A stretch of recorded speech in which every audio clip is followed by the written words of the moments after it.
Event जाता थोडे fisherman असतात त्या हितून मागीर ते परमिशनां खातीर प्रॉब्लेम जाता थंयचे लोक असतात तांकां कॉन्फिडन्सान घेयनासतना हें जाता.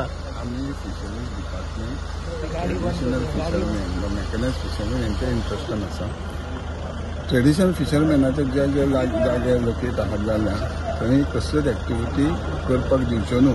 आमकां कॉन्फिडन्स येवचे तांकां घेवचें म्हणून आमी कॅप्टन ऑफ पोर्टाक बरयला आनी कॅप्टन ऑफ पोर्टाकूय सांगला आतां एक इव्हेंट जावपाचो तेंच्यांनी ट्रेडिशनल फिशरमॅनाची जावं सोसायटीची एनओसी हाडून ते तर दिता अलाव करता जाल्यार आमी दिता जाल्यार आमी दिवचे ना. फिशरीजाक कॉन्फिडन्सान घेवचें म्हणटा तुमी. फिशरीज न्हू त्या लोकल लोकांक पूण फिशरीज डिपार्टमेंटा फिशरीज ट्रेडिशनल फिशरमॅनांक कॉन्फिडन्स घेवपाचें तेंची एनओसी घेवपाची तेन्ना आमी अलाव करतले. आनी आमी रिक्वेस्ट केला कॅप्टन ऑफ पोर्ट्साक की केन्ना अशें येयलें जाय जाल्यार तांकां विश्वासान घेवचें न्हू. कारण ते ट्रेडिशनल म्हणटा ते 100 वर्सां 50 वर्सां आजो पणजो आसा काम धंदो चलयनाले लोक. आनी ब्रिडींग एरियाज नोटिफाय केल्ले ना म्हणून तेजेरूय हें जाल्लो ती बरो मोठो टेक्निशियन जाय न्हू रे ती ह्या बीन जाय ते जातले पूण